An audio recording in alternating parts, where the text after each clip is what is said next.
খেলাটাতে আপনারা দেখতে পাচ্ছেন ও একটা বল নিয়েছে এবং 3টে বাটি রেখেছে। এই 3টে বাটির মধ্যে ওই বলটা ও একটা বাটিতে ফেলবে এবং সেটাই হচ্ছে ওর বুদ্ধি, যে ও কিভাবে বলটাকে বাটির মধ্যে রাখবে, ছুঁড়ে রাখবে, কিভাবে রাখবে, সেটা ওর বুদ্ধিতে ও জিনিসটা করার চেষ্টা করবে। চলো মাম্মাম রেডি। এটা বলটা উঠে গেছে, আর একবার আমরা বলটা খেলবো। নাও বলটা ধরো, বলটাও ধরছে, আস্তে আস্তে নিয়ে এসো, বলটা ফেলোর মধ্যে। হয়নি, আরেকবার আরেকটা অন্য বাটি। বাহ, হাততালি। আরেকটা অন্য বাটিতে, হ্যাঁ আরেকটা অন্য বাটিতে। আচ্ছা, ওর মধ্যে ছোট বাটি কোনটা? ছোট বাটি দেখো তুমি, ছোট বাটি কোনটা? ওটার মধ্যে না, ওটা বড় বাটি। ওটা ছোট বাটি কোনটা?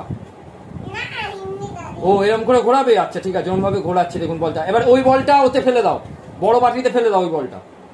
হ্যাঁ দেখুন, বড় বাটি বলতে ও কিন্তু বড় বাটিটা বুঝতে পেরে গেছে। হ্যাঁ, এবার বড় বাটি থেকে ছোট বাটিতে দিয়ে দাও বলটা। হ্যাঁ, বড় বাটি থেকে ছোট বাটিতে। হ্যাঁ দেখুন, বড় বাটি থেকে ছোট বাটিতে দিয়ে দাও, ছোট বাটি থেকে বড় বাটিতে দিয়ে দাও বলটা। আবার বড় বাটিতে দিয়ে দাও, বড় বাটিতে। ভিডিও চলছে, তুমি বড় বাটিতে দিয়ে দাও, ওইটা না, বড় বাটি এইটা। হ্যাঁ দিয়ে দাও।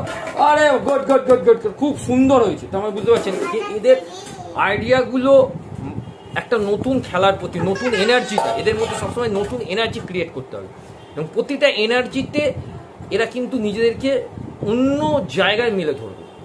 তাই এদেরকে সবসময় অ্যাক্টিভিটির মধ্যে রাখতে হবে। বেস হচ্ছে অ্যাক্টিভিটির বাইরে কিচ্ছু থাকে না। ওকে, থ্যাংক ইউ।